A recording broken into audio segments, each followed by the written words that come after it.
ಮಧ್ಯಪ್ರಾಚ್ಯದಲ್ಲಿ ಮತ್ತೆ ಯುದ್ಧ ಭೀಕರತೆ ಹೆಚ್ಚಾಗಿದೆ. ಅಮೆರಿಕದ ಸೇನಾ ನೆಲೆಗಳ ಮೇಲೆ ಇರಾನ್ ದಾಳಿ ಮಾಡ್ತಾ ಇದೆ. ಹಾಗೆಯೇ ಇರಾನ್ನ 140ಕ್ಕೂ ಹೆಚ್ಚು ಸ್ಥಳಗಳ ಮೇಲೆ ಅಮೆರಿಕ ದಾಳಿ ನಡೆಸುತ್ತಿದ್ದು, ಇರಾನ್ ಮೂಲಸೌಕರ್ಯದ ಮೇಲೆ ಭೀಕರ ದಾಳಿಯಾಗಿದೆ.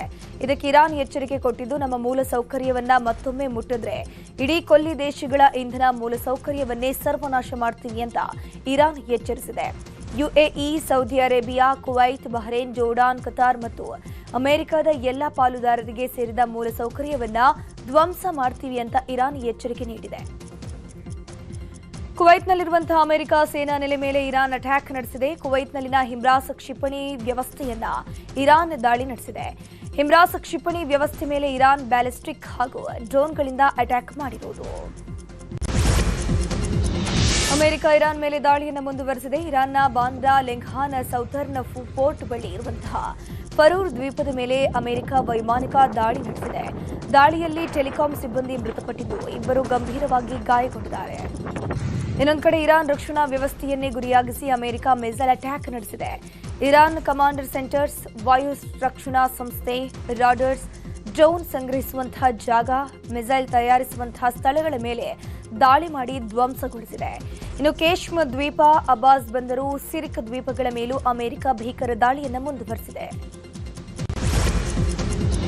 ಅಮೆರಿಕ ಇರಾನ್ ನಡುವೆ ಶಾಂತಿ ಸಂಧಾನ ಯತ್ನದ ಹೊರತಾಗಿಯೂ ಎರಡು ದೇಶಗಳು ಮತ್ತೆ ಪರಸ್ಪರ ತೀವ್ರ ದಾಳಿ ಪ್ರತಿದಾಳಿಯನ್ನು ನಡೆಸಿವೆ. ಈ ಬೆನ್ನಲ್ಲೇ ಇರಾನ್ ಹರ್ಮುಜ್ ಜಲಸಂಧಿ ಮುಚ್ಚಿರುವುದಾಗಿ ಘೋಷಣೆ ಮಾಡಿದೆ. ಹೀಗಾಗಿ ಕದನ ವಿರಾಮದಿಂದ ನಿಧಾನವಾಗಿ ಸಹಜ ಸ್ಥಿತಿಗೆ ಮರಳುತ್ತಿದ್ದ ಕಚ್ಚಾ ತೈಲ ಬೆಲೆ ಏರಿಕೆಯ ಭೀತಿ ಜೊತೆಗೆ ಜಾಗತಿಕ ವ್ಯಾಪಾರ ವಹಿವಾಟಿಗೆ ಮತ್ತೆ ಪೆಟ್ಟು ಬೀಳುವಂತಹ ಆತಂಕವಿದೆ. ಹಾರ್ಮುಜ್ ಜಲಸಂಧಿಯಲ್ಲಿ ಭಾರತೀಯರಿದ್ದ ವಾಣಿಜ್ಯ ಹಡಗಿನ ಮೇಲೆ ಇರಾನ್ ಅಟ್ಯಾಕ್ ನಡೆಸಿದೆ. ದಾಳಿಯ ವೇಳೆ 10 ಭಾರತೀಯರನ್ನ ರಕ್ಷಣೆ ಮಾಡಲಾಗಿದ್ದು, ಓರ್ವ ಸಿಬ್ಬಂದಿ ನಾಪತ್ತೆಯಾಗಿದ್ದಾರೆ. ಇರಾನ್ ಈ ದಾಳಿಯನ್ನು ಸಮರ್ಥಿಸಿಕೊಂಡಿದ್ದು, ಹಡಗು ಅನಧಿಕೃತ ಮಾರ್ಗದಲ್ಲಿ ಚಲಿಸ್ತಾ ಇತ್ತು ಅಂತ ಹೇಳಿಕೆ ಕೊಟ್ಟಿದೆ. ಆದರೆ ಭಾರತದ ವಿದೇಶಾಂಗ ವ್ಯವಹಾರಗಳ ಸಚಿವಾಲಯ ಈ ದಾಳಿಯನ್ನ ತೀವ್ರವಾಗಿ ಖಂಡಿಸಿದ್ದು, ಓಮನ್ ಕರಾವಳಿಯಲ್ಲಿ ವಾಣಿಜ್ಯ ಹಡಗು ಜಿಎಸ್ಎಫ್ ಗ್ಯಾಲಕ್ಸಿ ಮೇಲೆ ನಡೆದ ದಾಳಿಯನ್ನ ಕ್ಷಮಿಸೋದಿಲ್ಲ. ಪ್ರಾದೇಶಿಕ ಶಾಂತಿ ಮತ್ತು ಸ್ಥಿರತೆಗಾಗಿ ತಕ್ಷಣವೇ ರಾಜತಾಂತ್ರಿಕ ಮಾತುಕತೆಗಳ ಮೂಲಕ ಉದ್ವಿಗ್ನತೆಯನ್ನ ಶಮನಗೊಳಿಸಬೇಕು, ಮುಕ್ತ ಜಲಮಾರ್ಗ ನೌಕಾಯಾನವನ್ನ ಪುನಃಸ್ಥಾಪಿಸಬೇಕು ಅಂತ ಭಾರತ ಸಂದೇಶವನ್ನು ಕೊಟ್ಟಿದೆ. ಬಿಜೆಪಿ ರಾಜ್ಯಾಧ್ಯಕ್ಷ ಬಿವೈ ವಿಜಯೇಂದ್ರ ಇಂದು ಬೀದರ್ಗೆ ಭೇಟಿ ನೀಡುತ್ತಾ ಇದ್ದಾರೆ. ಬಿಜೆಪಿ ಜಿಲ್ಲಾ ಕಾರ್ಯಾಲಯದಲ್ಲಿ ಪಕ್ಷದ ಪದಾಧಿಕಾರಿಗಳು ಮತ್ತು ಅಪೇಕ್ಷಿತರ ಜೊತೆಗೆ ಸಾಲು ಸಾಲು ಸಭೆಗಳನ್ನು ನಡೆಸಲಿದ್ದಾರೆ. ಬೆಳಗ್ಗೆ 9:30ರಿಂದ 10 ಗಂಟೆವರೆಗೆ ಬಿಜೆಪಿಯ ಜಿಲ್ಲಾ ಕೋರ್ ಕಮಿಟಿ ಸಭೆ ನಡೆಸುತ್ತೆ. ಬೆಳಗ್ಗೆ 10 ಗಂಟೆಯಿಂದ ಮಧ್ಯಾಹ್ನ 1 ಗಂಟೆವರೆಗೆ ಎಸ್ಐಆರ್ ಕುರಿತು ಸಭೆ ಆಗುತ್ತೆ. ಎಸ್ಐಆರ್ ಸಭೆಯ ಬಳಿಕ ಕಲಬುರಗಿ ಜಿಲ್ಲೆಗೆ ಪ್ರಯಾಣಿಸಲಿದ್ದಾರೆ. ವಚನಾನಂದ ಸ್ವಾಮೀಜಿ ವಿರುದ್ಧ ಪೋಕ್ಸೋ ಪ್ರಕರಣ ಸಂಬಂಧ ಜಾಮೀನು ಅರ್ಜಿ ಭವಿಷ್ಯ ಇವತ್ತು ನಿರ್ಧಾರವಾಗಲಿದೆ. ದಾವಣಗೆರೆ ಜಿಲ್ಲಾ ಪೋಕ್ಸೋ ವಿಶೇಷ ನ್ಯಾಯಾಲಯ ಮಧ್ಯಾಹ್ನದ ವೇಳೆಗೆ ಆದೇಶ ಪ್ರಕಟಿಸುವಂತಹ ಸಾಧ್ಯತೆ ಕೂಡ ಇದೆ. ಹೈಕೋರ್ಟ್ ಸೂಚನೆಯಂತೆ ವಚನಾನಂದ ಶ್ರೀ ರೆಗ್ಯುಲರ್ ಜಾಮೀನಿಗಾಗಿ ಅರ್ಜಿಯನ್ನು ಸಲ್ಲಿಕೆ ಮಾಡಿದ್ರು. ಈ ಅರ್ಜಿಗೆ ಸರ್ಕಾರದ ಪರ ವಕೀಲರು ತಕರಾರು ಅರ್ಜಿಯನ್ನು ಸಲ್ಲಿಕೆ ಮಾಡಿದ್ದಾರೆ. ಎರಡೂ ಕಡೆಯ ವಾದ ಪ್ರತಿವಾದವನ್ನು ಆಲಿಸಿರುವಂತಹ ನ್ಯಾಯಾಲಯ ಆದೇಶವನ್ನು ಕಾಯ್ದಿರಿಸಿದೆ. ಇಂದು ಜಾಮೀನು ಅರ್ಜಿಯ ಬಗ್ಗೆ ಮಹತ್ವದ ತೀರ್ಪು ಹೊರಬೀಳುವಂತಹ ಸಾಧ್ಯತೆ ಕೂಡ ಇದೆ. ಬೆಂಗಳೂರು ದಕ್ಷಿಣ ಜಿಲ್ಲೆಯ ಬಡದಿ ಟೌನ್ಶಿಪ್ ವಿರೋಧಿಸಿ ರೈತರ ಹೋರಾಟ ಮುಗಿಯುವ ಲಕ್ಷಣಗಳೇ ಕಾಣಿಸ್ತಿಲ್ಲ. ಕಳೆದ 481 ದಿನಗಳಿಂದ ನಡೆಯುತ್ತಿರುವಂತಹ ರೈತರ ಹೋರಾಟಕ್ಕೆ ಈಗ ಮೈಸೂರು ಜಿಲ್ಲೆಯ ರೈತರು ಬೆಂಬಲವನ್ನು ಕೊಟ್ಟಿದ್ದಾರೆ. ಇಂದು ಬೈರಮಂಗಲ ಗ್ರಾಮದಲ್ಲಿ ನಡೆಯುತ್ತಿರುವಂತಹ ಪ್ರತಿಭಟನಾ ಸಭೆಯಲ್ಲಿ ಮೈಸೂರು ಭಾಗದ ರೈತರು ಕೂಡ ಭಾಗವಹಿಸುತ್ತಾರೆ. ಮಧ್ಯಾಹ್ನದ ವೇಳೆ ಪ್ರತಿಭಟನೆಗೆ ರೈತರು ಆಗಮಿಸುವಂತಹ ಸಾಧ್ಯತೆ ಇದೆ. ಕಾಂಗ್ರೆಸ್ ನಾಯಕ ರಾಹುಲ್ ಗಾಂಧಿ ವಿದೇಶಿ ಪ್ರವಾಸ ಮುಂದೂಡಿಕೆಯಾಗಿದೆ. ಜುಲೈ 17ರವರೆಗೂ ರಾಹುಲ್ ಗಾಂಧಿ ಪ್ರವಾಸದ ಅವಧಿ ಮುಂದೂಡಿಕೆಯಾಗಿದೆ. ಈ ಹಿನ್ನೆಲೆ ಮುಂದಿನ ವಾರ ರಾಜ್ಯ ಸಚಿವ ಸಂಪುಟ ವಿಸ್ತರಣೆಯಾಗುವ ಸಾಧ್ಯತೆ ಇದೆ ಅನ್ನುವಂತಹ ಮಾತುಗಳಿತ್ತು. ಈ ವಾರದಲ್ಲಿ ಸಂಪುಟ ವಿಸ್ತರಣೆ ಆಗುತ್ತೆ ಅಂದ್ಕೊಂಡಿದ್ದವರಿಗೆ ಮತ್ತೆ ನಿರಾಸೆಯಾಗಿದೆ. ರಾಜ್ಯ ಸಚಿವ ಸಂಪುಟ ವಿಸ್ತರಣೆಗೆ ರಾಹುಲ್ ಗಾಂಧಿ ವಿದೇಶ ಪ್ರವಾಸದಿಂದ ತಾತ್ಕಾಲಿಕ ಬ್ರೇಕ್ ಬಿದ್ದಿದ್ದು, ಸಚಿವ ಸ್ಥಾನದ ಆಕಾಂಕ್ಷಿಗಳಲ್ಲಿ ತೀವ್ರ ನಿರಾಸೆ ಮೂಡಿದೆ.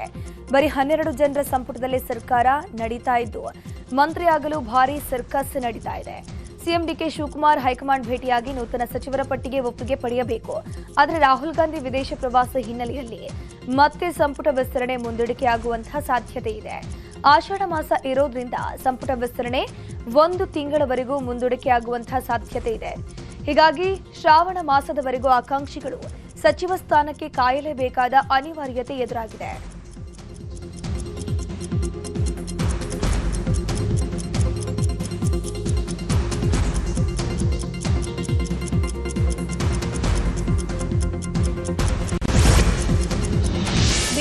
ಸಿಬ್ಬಂದಿಗೆ ಸಾರಿಗೆ ಸಚಿವ ಭೈರತಿ ಸುರೇಶ್ ಕ್ಲಾಸ್ ತೆಗೆದುಕೊಂಡಿದ್ದಾರೆ. ಬಸ್ ನಿಲ್ದಾಣಗಳಲ್ಲೇ ಕಡ್ಡಾಯ ನಿಲುಗಡೆ ಆದೇಶಿಸಿದ್ದಾರೆ. ಪ್ರಯಾಣಿಕರೊಂದಿಗೆ ಸೌಜನ್ಯದಿಂದ ವರ್ತಿಸಬೇಕು, ಚಿಲ್ಲರೆ ಹಣ ಇಲ್ಲವೆಂದರೆ ಪ್ರಯಾಣಿಕರನ್ನ ಇಳಿಸಬಾರದು ಅಂತ ಸಿಬ್ಬಂದಿಗೆ ಸೂಚನೆ ಕೊಟ್ಟಿದ್ದಾರೆ. ಅಲ್ಲದೆ ಉತ್ತಮ ಸೇವೆ ಸಲ್ಲಿಸಿದ ಸಿಬ್ಬಂದಿಗೆ ಪ್ರಶಂಸನಾ ಪತ್ರ ನೀಡಲಾಗುವುದು ಅಂತ ಸೂಚನೆಯಲ್ಲಿ ತಿಳಿಸಿದ್ದಾರೆ. ಬ್ಯಾಡ್ರಹಳ್ಳಿಯ ಭಾರತ್ ನಗರದ ನಿವಾಸಿಗಳಿಗೆ ಚಿರತೆ ಆತಂಕ ಸೃಷ್ಟಿಯಾಗಿದೆ. ಅರಣ್ಯ ಇಲಾಖೆ ಸಿಬ್ಬಂದಿ ಅದೆಷ್ಟೇ ಹರಸಾಹಸ ಪಟ್ಟರು ಚಿರತೆ ಮಾತ್ರ ಸಿಕ್ತಿಲ್ಲ. ಬರೀ ನಾಯಿಗಳೇ ಬೋನ್ಗೆ ಬೀಳ್ತಾ ಇದೆ. ಹುಡುಗಾಟದ ಮಧ್ಯೆ ಅದೇ ಜಾಗದಲ್ಲಿ ಚಿರತೆ ಓಡಾಡಿದ ದೃಶ್ಯ ಸ್ಥಳೀಯರು ಬೆಚ್ಚಿ ಬೀಳುವಂತೆ ಮಾಡಿದೆ. ನಿನ್ನೆ ಬೆಳಗ್ಗೆ ಕೂಡ 3 ಗಂಟೆ 5 ನಿಮಿಷಕ್ಕೆ ಚಿರತೆ ಓಡಿ ಹೋಗಿರುವಂತಹ ದೃಶ್ಯ ಸೆರೆಯಾಗಿದೆ. ಸರ್ಕಾರಿ ಶಾಲೆ ವಿದ್ಯಾರ್ಥಿಗಳಿಗೆ ಕೊನೆಗೂ ಶೂ ಸಾಕ್ಸ್ ಭಾಗ್ಯ ಸಿಕ್ಕಿದೆ. ಸ್ಕೂಲ್ಗಳು ಸ್ಟಾರ್ಟ್ ಆಗಿ 1 ತಿಂಗಳ ಬಳಿಕ ಶೂ ಹಾಗೂ ಸಾಕ್ಸ್ ವಿತರಣೆ ಮಾಡ್ತಿರೋದು. 1ರಿಂದ 10ನೇ ತರಗತಿವರೆಗಿನ 36.56 ಲಕ್ಷ ವಿದ್ಯಾರ್ಥಿಗಳಿಗೆ ವಿದ್ಯಾ ವಿಕಾಸ ಯೋಜನೆಯಡಿಯಲ್ಲಿ ಶೂ ಹಾಗೂ ಸಾಕ್ಸ್ ಅನ್ನು ನೀಡಲಾಗುತ್ತೆ. ಅಂದಾಜು 104 ಕೋಟಿ ರೂಪಾಯಿಯಲ್ಲಿ ಶೂ ಸಾಕ್ಸ್ ಸ್ಯಾಂಡಲ್ಸ್ ಖರೀದಿಸಿದ್ದು 2ರಿಂದ 3 ದಿನಗಳಲ್ಲಿ ಶೂ ಸಾಕ್ಸ್ ಸ್ಯಾಂಡಲ್ಸ್ ಸ್ಕೂಲ್ಗಳಿಗೆ ತಲುಪಲಿವೆ.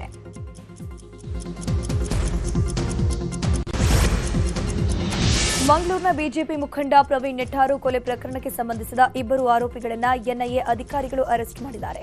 ಬೆಂಗಳೂರು ಮತ್ತು ಕೇರಳದ ಕೊಚ್ಚಿಯಲ್ಲಿ ಎನ್ಐಎ ಕಾರ್ಯಾಚರಣೆ ಮಾಡಿ ತಲೆಮರೆಸಿಕೊಂಡಿದ್ದ 2 ಆರೋಪಿಗಳನ್ನು ಅರೆಸ್ಟ್ ಮಾಡಿರುವುದು. ಇನ್ನು 2022ರಲ್ಲಿ ಜುಲೈ 26ರಂದು ಪ್ರವೀಣ್ ನೆಟ್ಟಾರು ಹತ್ಯೆಯಾಗಿತ್ತು. ನಿಷೇಧಿತ ಪಿಎಫ್ಐ ಸಂಘಟನೆಯ 26 ಕಾರ್ಯಕರ್ತರು ಸೇರಿ ಹತ್ಯೆ ಮಾಡಿದ್ರು. ಈ ಪೈಕಿ 21 ಮಂದಿಯನ್ನು ಬಂಧಿಸಲಾಗಿದ್ದು ಎನ್ಐಎ ಅಧಿಕಾರಿಗಳು ತನಿಖೆಯನ್ನು ಮುಂದುವರೆಸಿದ್ದಾರೆ. ಉತ್ತರಾಖಂಡದಲ್ಲಿ ಆಗ್ತಿರೋ ಜೋರು ಮಳೆಯಿಂದ ಲಖವಾರ್ ಜಲ ವಿದ್ಯುತ್ ಯೋಜನೆ ಭಾಗದಲ್ಲಿ ಭೂಕುಸಿತ ಉಂಟಾಗಿದೆ. ಯಾವ ಮಟ್ಟಿಗಂದ್ರೆ ಜಲ ವಿದ್ಯುತ್ ಕಾಮಗಾರಿ ನಡೆಸುತ್ತಿದ್ದ ಜೆಸಿಬಿಗಳು, ಹಿಟಾಚಿಗಳು, ಲಾರಿಗಳೆಲ್ಲವೂ ಕೂಡ ಭೂಕುಸಿತದಲ್ಲಿ ಮುಚ್ಚಿ ಹೋಗಿವೆ. ಭೂಮಿ ಕುಸಿದ ರೀತಿ ನೋಡ್ತಾ ಇದ್ರೆ ಭೂಕಂಪದ ಥರ ಭಾಸವಾಗ್ತಿದೆ. ವಾಹನಗಳು ಮತ್ತು ಯಂತ್ರೋಪಕರಣಗಳನ್ನ ಅವಶೇಷಗಳು ಅಡಿಯಲ್ಲಿ ಹೂತು ಹೋಗಿದ್ದು ತೆಗೆಯೋದಕ್ಕೂ ಕೂಡ ಕಷ್ಟವಾಗ್ತಿದೆ. ಉತ್ತರಾಖಂಡ ರಾಜ್ಯದ ರುದ್ರಪ್ರಯಾಗ ಜಿಲ್ಲೆಯಲ್ಲಿ ದಾಖಲೆ ಮಟ್ಟದ ಮಳೆಯಾಗಿದೆ. ಕೇದಾರನಾಥ ಯಾತ್ರೆ ಸಾಗುವ ಮಾರ್ಗಗಳ ಮಧ್ಯೆ ನದಿಗಳೆಲ್ಲವೂ ಉಕ್ಕಿ ಹರಿತಾ ಇದೆ. ಆದರೂ ಅಲ್ಲಲ್ಲಿ ಭೂಕುಸಿತಗಳು ಹೆಚ್ಚಾಗಿದ್ದು ಆತಂಕ ಸೃಷ್ಟಿಯಾಗಿದೆ. ಮಂದಾಕಿನಿ ನದಿಯ ನೀರಿನ ಮಟ್ಟ ಹೆಚ್ಚಳವಾಗಿದ್ದು ಘಾಟ್ಗಳು ಮುಳುಗಿ ಹೋಗ್ತಿದೆ.